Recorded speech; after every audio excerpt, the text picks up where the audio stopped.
વિદ્યાર્થી મિત્રો, મારી યુટ્યુબ ચેનલમાં તમારું હાર્દિક સ્વાગત છે. આજે આપણે great epics of India Ramayana and Mahabharata Ramayana અને મહાભારત મહાકાવ્યો વિશે આગળ જોવાનું છે. તો સૌથી પહેલાં આપણે એક એપિસોડની અંદર જોયેલું કે એની અંદર કેટલા શ્લોકો અને કોણ લેખક છે અને ક્યારે એની રચના કરવામાં આવેલી છે એ બધી બાબત જોઈ. હવે આજે એ બંને મહાકાવ્યોની પ્રસ્તાવના, એના ઐતિહાસિક સંબંધ અને એનું ભૂગોળ જોવાનું છે. તો મિત્રો, ભારતના મહાકાવ્યોની અંદર આપણે જોઈએ તો આ મહાકાવ્યો રામાયણ અને મહાભારત બંને ભારતના મહાકાવ્યો છે. ભારતીય સંસ્કૃતિના તે મહાન કાવ્યો છે. ભારતીય સંસ્કૃતિનો એ બંને અરીસો છે. ભારતીય સંસ્કૃતિની નૈતિકતા, આધ્યાત્મિકતા અને દાર્શનિક પરંપરાઓ એમાં દર્શાવવામાં આવેલી છે.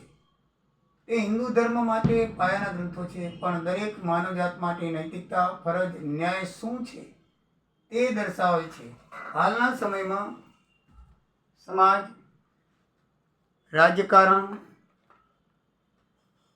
કલા, સંસ્કૃતિને પ્રભાવિત કરે છે. તે ભારતની મૂળ સંસ્કૃતિના પાયારૂપ છે. આ બંને મહાકાવ્યો ભારતીય સંસ્કૃતિની અંદર માન સ્વરૂપ ધરાવે છે. પહેલાં જોઈએ રામાયણ વિશે. તો મહર્ષિ વાલ્મીકી દ્વારા રચિત રામાયણ ભગવાન વિષ્ણુના 7મા અવતાર રામ ભગવાનના જીવન ચરિત્રનું વર્ણન કરે છે. રામાયણમાં ખાસ કરીને રાવણ દ્વારા હરણ કરાયેલ શ્રી રામજીના ધર્મપત્ની શ્રી સીતાજીને બચાવવા માટે રાવણ સાથે થયેલ યુદ્ધનું વર્ણન આ રામાયણની અંદર કરવામાં આવે છે. અને વ્યક્તિગત સામાજિક સંબંધોમાં ધર્મની વિભાવના પર ધ્યાન કેન્દ્રિત કરવામાં આવે છે. રામાયણ મુખ્યત્વે 7 કાંડમાં છે, જે આપણે અગાઉના હપ્તામાં જોયા. દરેક કાંડમાં કોનું વર્ણન કરવામાં આવેલ છે તે આપણે અગાઉના વિડીયોમાં જોયું. એમાં રામના જન્મથી કરીને રામ લગ્ન, વનવાસ, હનુમાન મિલન, સીતાજીની શોધ, રામ રાવણ યુદ્ધ, અયોધ્યાગમન, રામ રાજ્યાભિષેક, છેલ્લે લવકુશ જન્મ અને સીતાજીના ધરતીમાં સમાવેશ પછી સરયુ નદીમાં સમાધિ દ્વારા રામ સ્વર્ગનું વર્ણન કરવામાં આવેલ છે. રામાયણ એ અતિ પૌરાણિક અને પ્રાચીન ગ્રંથ છે. મિત્રો, રામાયણની અંદર જીવન કેવી રીતે જીવવું, જીવનમાં મુશ્કેલી આવે તો એનો કઈ રીતે એ સંઘર્ષનો સામનો કરવો, અને એક વચની હોવું, એક પત્નીવ્રત હોવું એ ખાસ મુખ્ય છે. રામાયણની અંદર રામ ભગવાન છેવટ સુધી એક પત્નીવ્રત રહ્યા છે. જ્યારે રાવણ દ્વારા યજ્ઞ કરવામાં આવ્યો રામેશ્વર તીર્થધામ, ત્યારે ભગવાન રામને કહેવામાં આવેલ કે તમે બીજી પત્ની કરી શકો છો, કારણ કે યજ્ઞની અંદર પત્ની જોઈએ. પણ રામ ભગવાન એકદમ તેમને ના પાડી કે હું એક પત્ની વ્રત છું, હું ક્યારેય બીજી પત્ની નહીં કરું. ત્યારે રાવણ પોતે પોતાના વાસની અંદર અપહરણ કરી લઈ આવેલ સીતા માતાને લઈને રામનો યજ્ઞ પૂર્ણ કરાવે છે. મિત્રો, જુઓ, રામ યજ્ઞની અંદર રામેશ્વર ધામની અંદર બ્રાહ્મણ તરીકે રાવણને બેસાડવામાં આવ્યો હતો. રાવણ એક મુખ્ય તે વખતમાં મહાન પંડિત હતા. રાવણ 18 પુરાણ, 4 વેદ વગેરે ધર્મગ્રંથોનું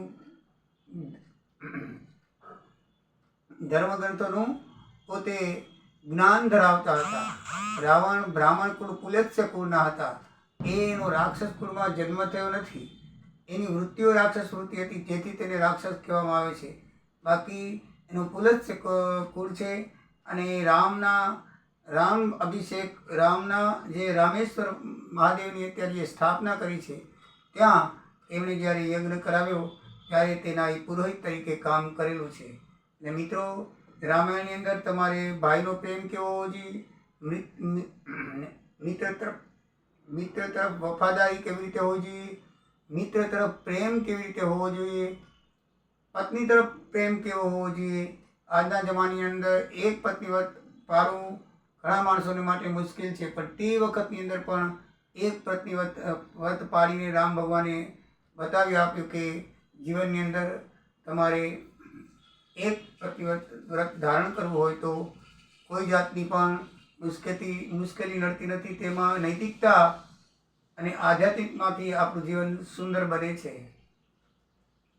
આવી રીતે રામાયણની અંદર સુંદર રીતે પતિવ્રતા ધર્મ કેમ પાળવું, ભરત દ્વારા ભાઈનો પ્રેમ કેવો હોવો જોઈએ, હનુમાન દ્વારા ભક્તિ અને મિત્રતા કેવી હોવી જોઈએ, અને વિભીષણ દ્વારા રાક્ષસ કુળમાં જન્મેલ હોવા છતાં પણ એને પોતે ભગવાન પ્રત્યે પ્રેમ કેવી રીતે કરવો જોઈએ એવું સુંદર વર્ણન કરવામાં આવેલ છે. એવી રીતે મહાભારત પણ મહર્ષિ વેદવ્યાસજીએ ગણપતિ દ્વારા લખાવેલું છે. મહાભારત એ વિશ્વનું સૌથી લાંબુ મહાકાવ્ય છે, જેમાં 1 લાખ શ્લોકોનો સમાવેશ થાય છે.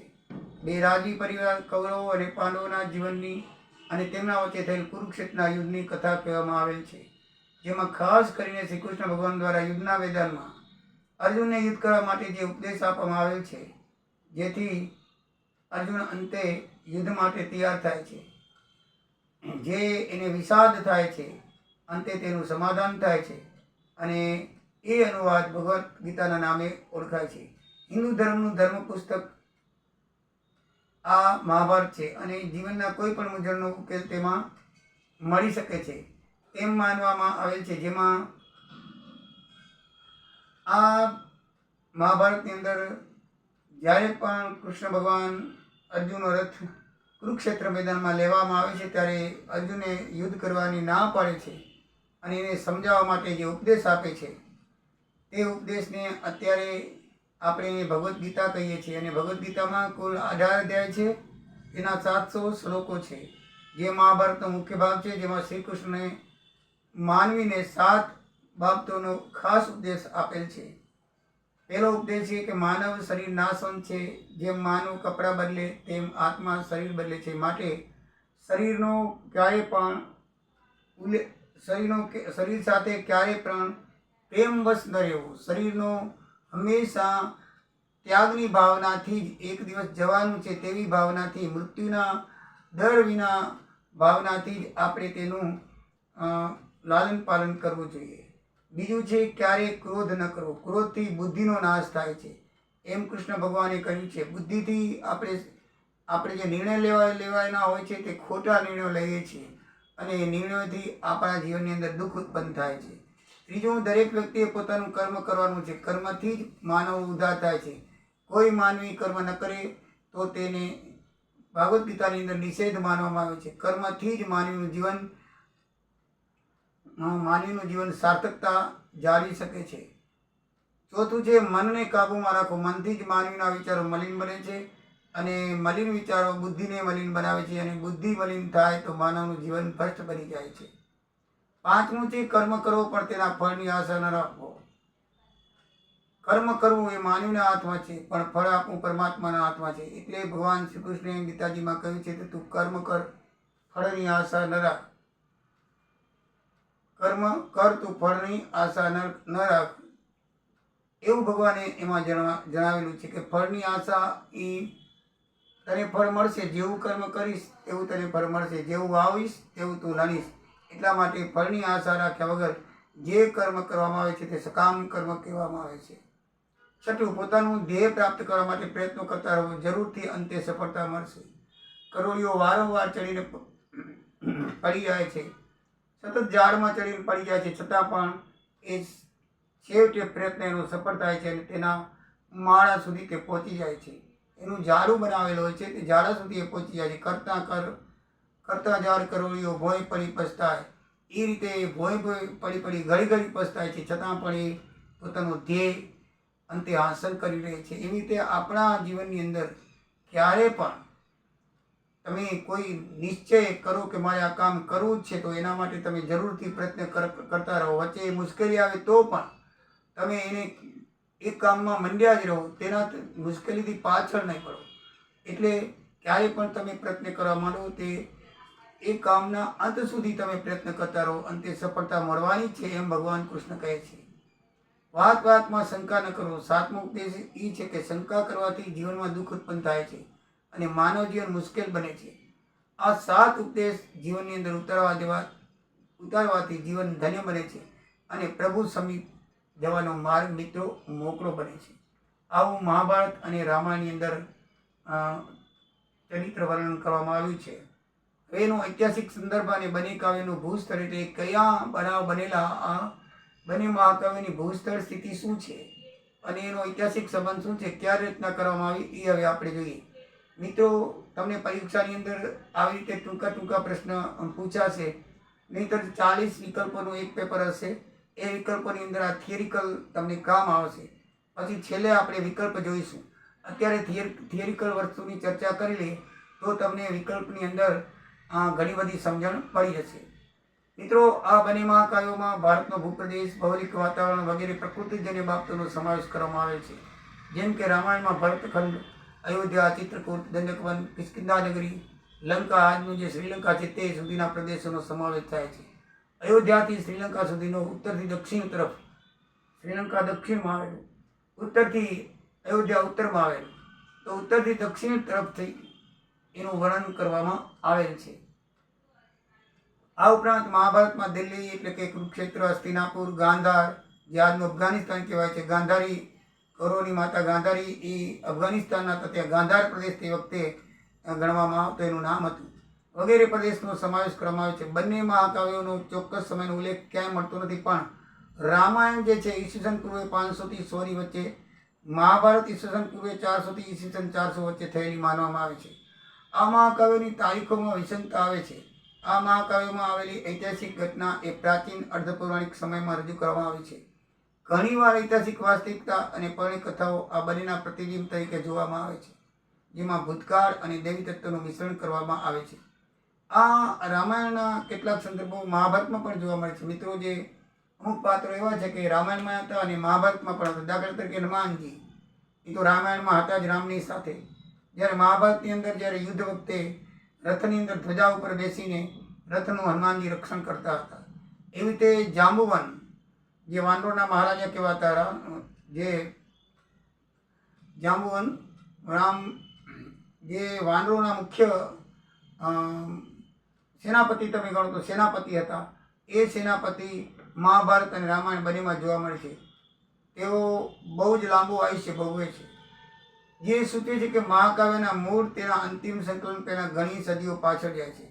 જેથી બંને બહુ જ પૌરાણિક મહાકાવ્યો છે. રામાયણ અને મહાભારતના પાત્રો એકબીજામાં સંમિલિત થયેલા છે, એટલે કે બંનેનો જે સમય છે એ લગભગ આ રીતે આગળ પાછળ થોડોક કરીએ તો બંનેનો સમયમાં ખાસ કંઈ ફરક નથી.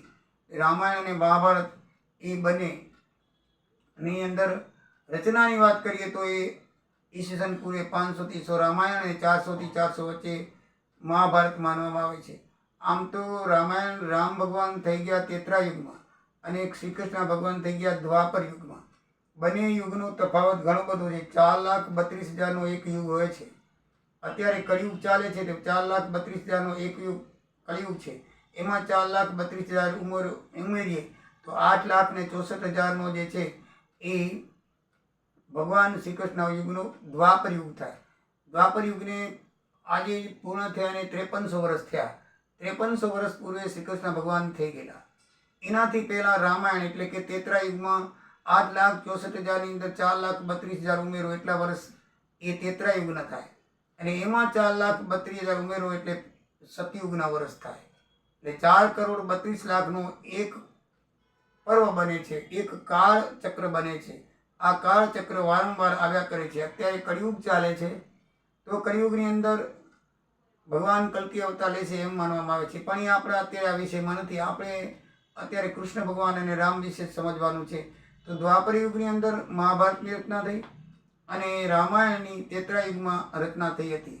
એટલે કે ઘણો સમય પાછળ થઈ હતી, પણ મિત્રો એને લેખન સ્વરૂપે જો તુલસીદાસજીએ અને મહર્ષિ વેદવ્યાસજીએ સ્વરૂપ આપ્યું છે, એની ચર્ચા આપણે કરવાની છે આ પુસ્તકમાં, અને આપણે એના વિશે જ ભણવાનું છે. તો મિત્રો, હવે આ રીતે આપણે થિયરિકલ વિશે જોતા જશું અને એ બંને મહાકાવ્ય છે ઘણી બાબતો વિશે ચર્ચા કરશું. તો મિત્રો, મારો વિડીયો જો ગમ્યો હોય તો લાઈક કરજો, સબસ્ક્રાઈબ કરજો. અને હવે પછીના વિડીયોની અંદર એ લખાણોનો ઘટનાક્રમ, સ્થાનિક પરંપરાઓ અને એની વંશાવલી, એના પાત્રોનું આલેખન, એવું બધું વિચારવામાં, એવું બધું સમજાવવામાં આવે છે.